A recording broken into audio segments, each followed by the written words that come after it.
네, 안녕하십니까. 그리스도의 믿음, 믿음의 테스트 7강 강의 시간이 되었습니다. 이제 4강인데요. 이 믿음의 테스트, 사탄의 속임수 두 번에 걸쳐서 또 강의를 하겠지만 오늘 이 4강 첫 번째 시간입니다. 이 마지막 강의 4강도 두 번에 걸쳐서 강의한다고 이제 말씀을 드렸는데 먼저 지금까지 우리는 믿음의 테스트에서 실현에 대해서 공부했습니다. 야고보서 1장 2절부터 12절까지는 실현에 관해서 이야기하고 있습니다. 그래서 우리가 이 믿음의 테스트와 우리의 반응, 믿음의 테스트와 하나님의 지혜, 또 믿음의 테스트와 우리의 관점에 대해서 살펴보았습니다. 지금까지. 이번 시간에는 믿음의 테스트와 사탄의 속임수입니다. 첫 번째로 유혹의 본질, 그리고 두 번째 유혹의 근원, 세 번째 유혹의 가정, 그리고 네 번째로 유혹의 해결책에 대해서 공부해 볼 텐데요. 오늘은 먼저 유혹의 본질과 그리고 유혹의 근원에 대해서 공부하도록 하겠습니다. 야고보서 1장 13절 18절까지는 시험에서 유혹의 그 의미를 다루고 있습니다. 우리 다 같이 1장 13절 18절 읽겠습니다. 사람이 시험을 받을 때에 내가 하나님께 시험을 받는다 하지 말지니 하나님은 악에게 시험을 받지도 아니하시고 친히 아무도 시험하지 아니하시느니라. 오직 각 사람이 시험을 받는 것은 자기 욕심에 끌려 미혹됨이니 욕심이 잉태한 즉 죄를 낳고 죄가 장성한 즉 사망을 낳느니라. 내 사랑하는 형제들아 속지 말라. 온갖 좋은 은사와 온전한 선물이 다 위로부터 빛들의 아버지께로부터 내려오나니 그는 변함도 없으시고 회전하는 그림자도 없으시니라. 그가 그 피조물 중에 우리로 한 천 열매가 되게 하시려고 자기의 뜻을 따라 진리의 말씀으로 우리를 낳으셨으니라. 어떤 사람이요 새해를 맞이하면서 살을 빼기로 다짐을 했습니다. 굉장히 뚱뚱한 사람이었는데요. 그는 그동안 그의 체중 증가에 엄청난 기여를 해온 도너스를 끊기로 했습니다. 엄청난 결단이었어요. 그래서 두 가지의 계획을 세웠습니다. 이제는 내가 출근을 할 때 도너스 가게 앞을 지나지 않겠다는 것이 첫 번째입니다. 그 다음에 두 번째 계획은 자기 직장 동료들에게 이야기를 했답니다. 내가 도넛을 들고 오면 제발 뺏어달라고 말입니다. 그래서 새해가 돼서 한 3주 동안은 잘 지켰습니다. 그런데 어느 날 이 사람이 도넛 봉다리를 들고 직장에 나타났습니다. 직장 동료들이 말립니다. 웬일이냐? 3주 동안 잘 지키더니 이게 웬일이냐? 그러면서 도넛 봉투를 빼앗으려고 하자. 근데 이건 절대 안 된다고. 이것은 주께서 주신 도넛이라고 말했습니다. 그래서 이게 무슨 말씀이냐? 주께서 주신 도넛이 무슨 말씀이냐? 그랬더니 자기가 이제 오늘 도넛 가게를 한번 지나가기로 마음을 먹었대요. 그래서 차를 몰고 도넛 가게 앞을 지나가는데 도넛 가게가 이렇게 보이면서 새로 만든 어떤 도넛을 진열하던데요. 자기가 이런 기도를 드렸대요. 하나님, 이 도넛 가게 앞에 주차장 공간이 별로 없는데 주차할 공간이 생긴다면 그것이 하나님의 뜻인 것을 믿고 제가 도넛을 사겠습니다. 그런데 기도를 마치고 나서 보니까 주차 공간이 없더래요.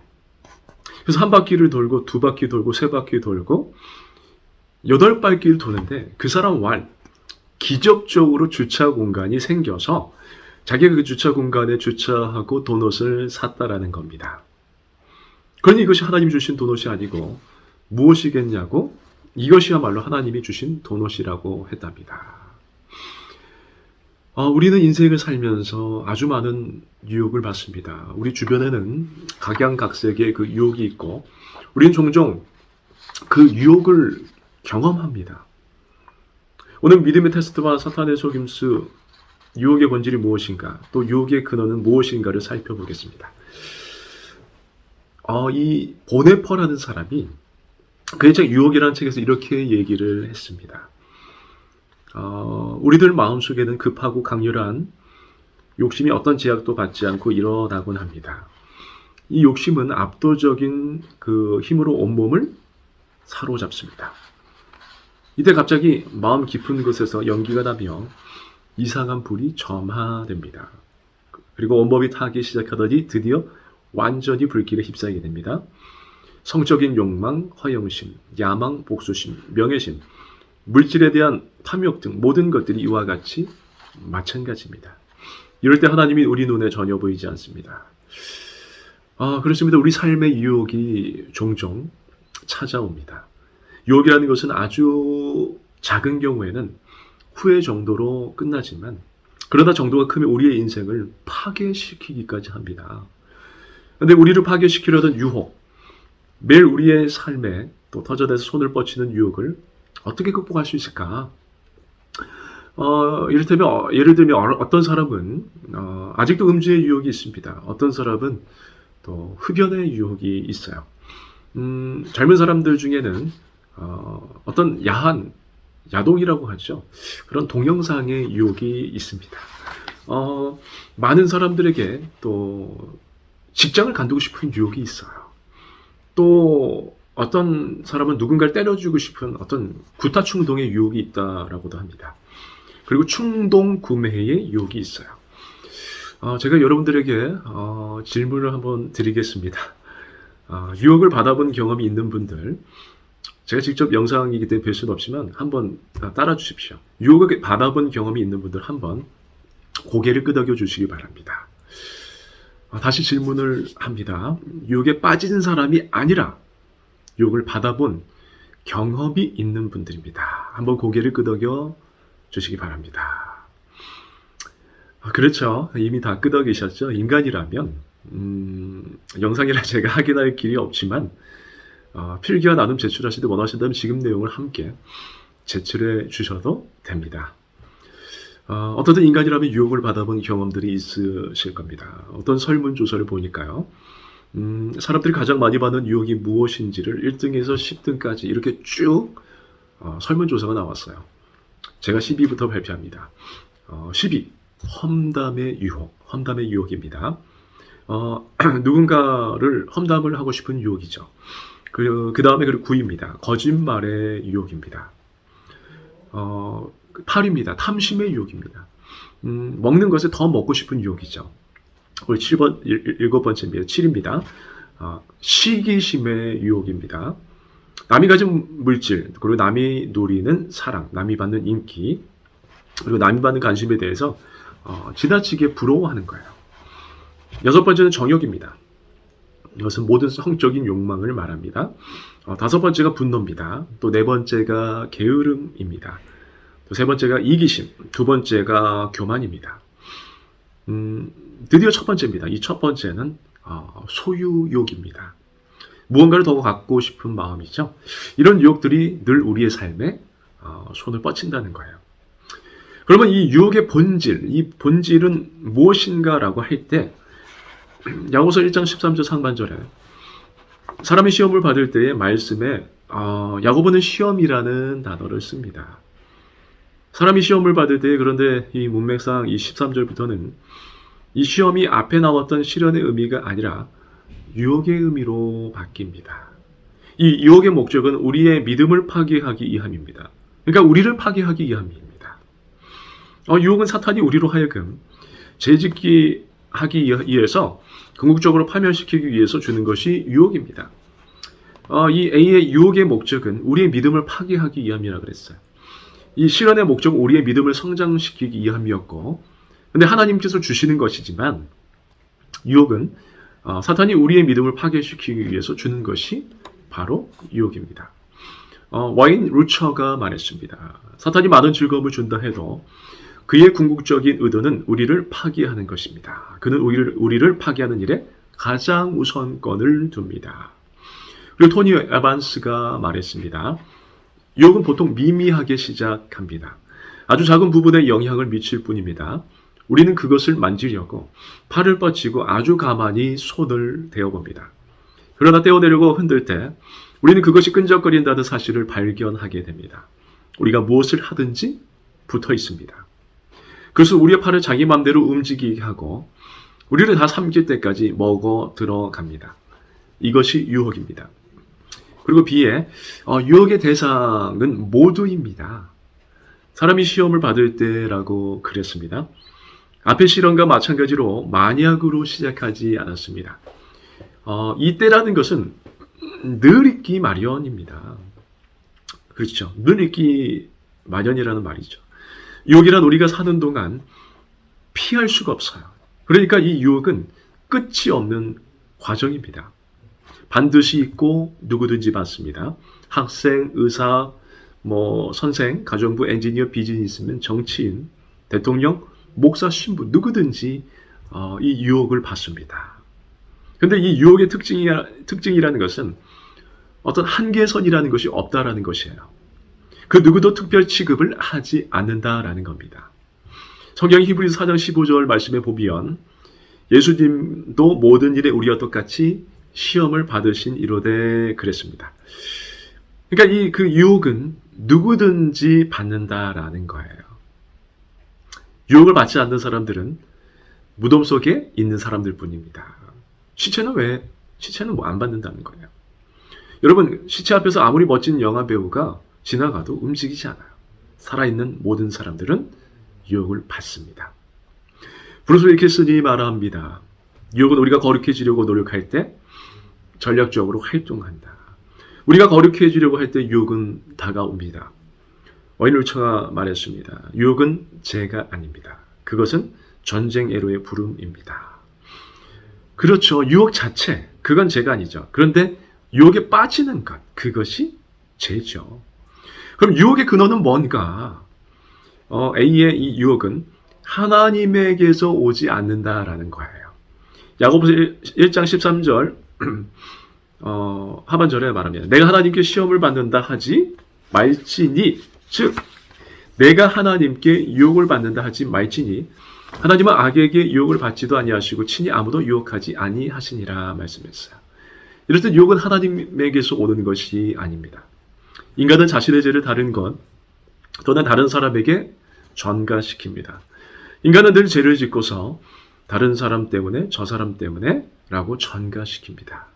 어느 어머니가 아들에게 야단을 칩니다. 또 다시 한번 이 엄마 허락 없이 과자를 먹기만 하면 아주 혼날 거야. 그리고 과자를 높은 곳에 장롱위에 올려놨습니다. 그런데 이 아이가 엄마 몰래 과자를 먹다가 현장에서 체포됐습니다. 현장에서요. 너 거기서 뭐 하는 거야? 엄마가 그 과자 먹지 말라고 그랬지? 이 아이가 하는 말이 엄마 저는 그냥 과자 냄새만 맡으려고 그랬는데 과자가 이빨 사이에 꼈어요. 과자에게 모든 책임을 전가를 합니다. 또 어떤 7살 난 아이가 이불에다가 지도를 그렸어요.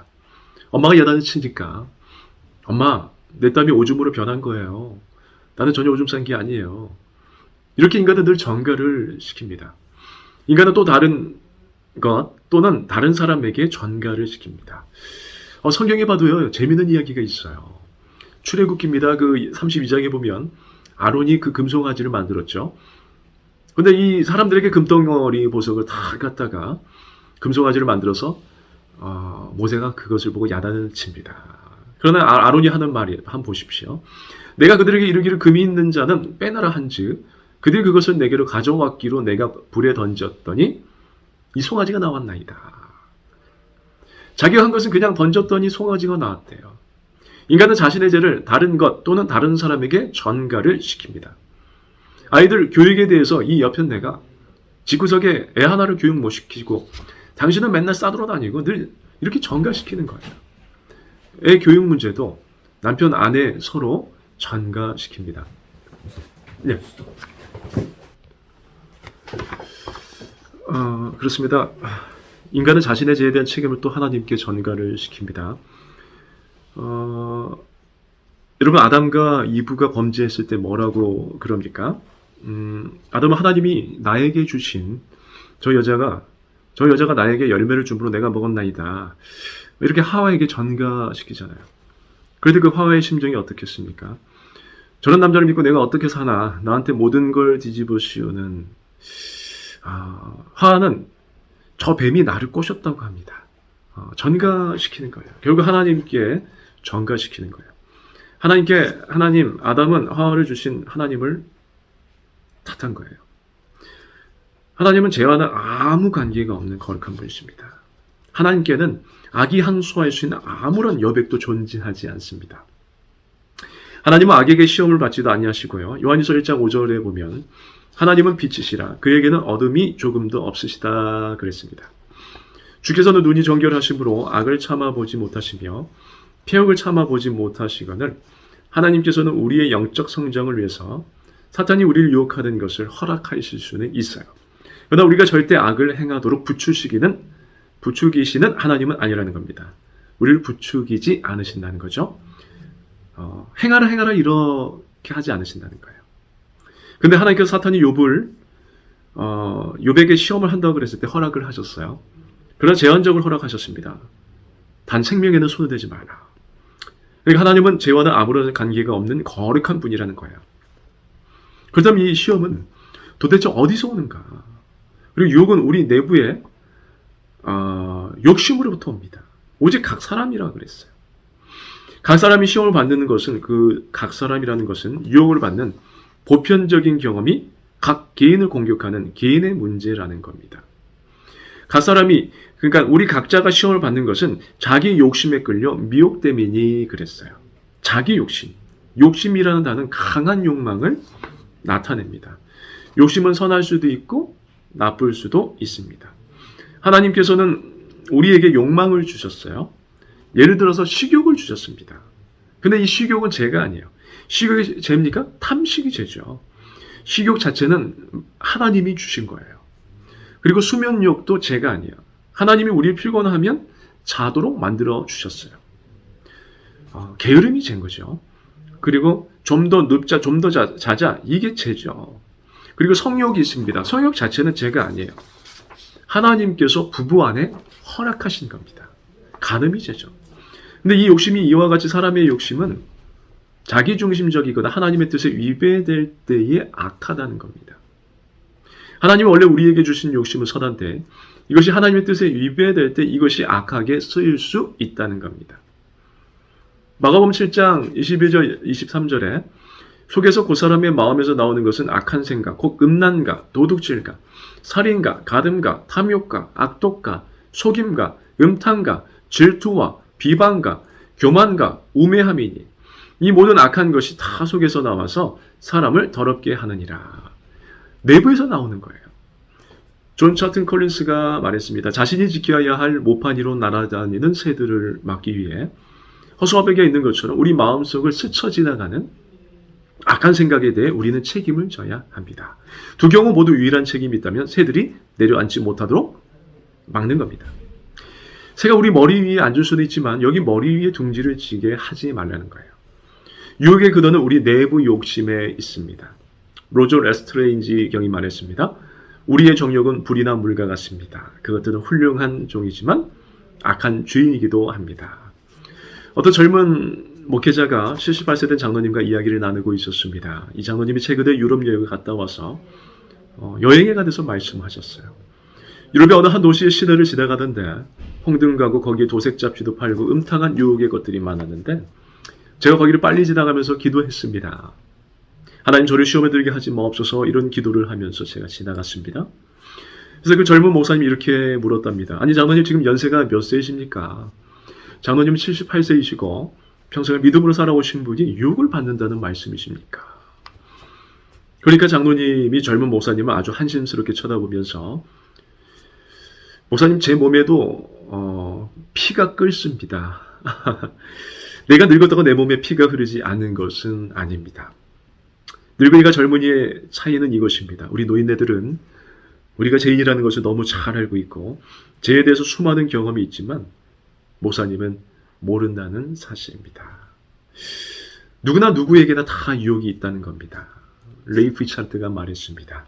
인류는 어딘가 잘못되었습니다. 그 사실을 부인할 수 있는 사람은 아무도 없습니다. 세상은 엉망진창입니다. 모든 사람은 그 사실을 압니다. 세상이 엉망진창이라는 것을요. 이유는 우리 자신이 엉망진창이 되었기 때문입니다. 문제는 저 밖에 있는 것이 아닙니다. 우리 안에 있습니다.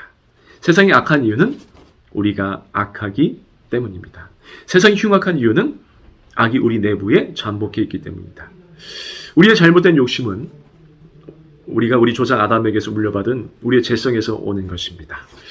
자, 오늘은 이 유혹의 본질과 유혹의 근원 여기까지 강의하겠습니다. 다음 마지막 시간에는 유혹의 가정과 또 유혹의 해결책에 대해서 공부하도록 하겠습니다. 여러분 수고하셨습니다. 승리하십시오. 화이팅!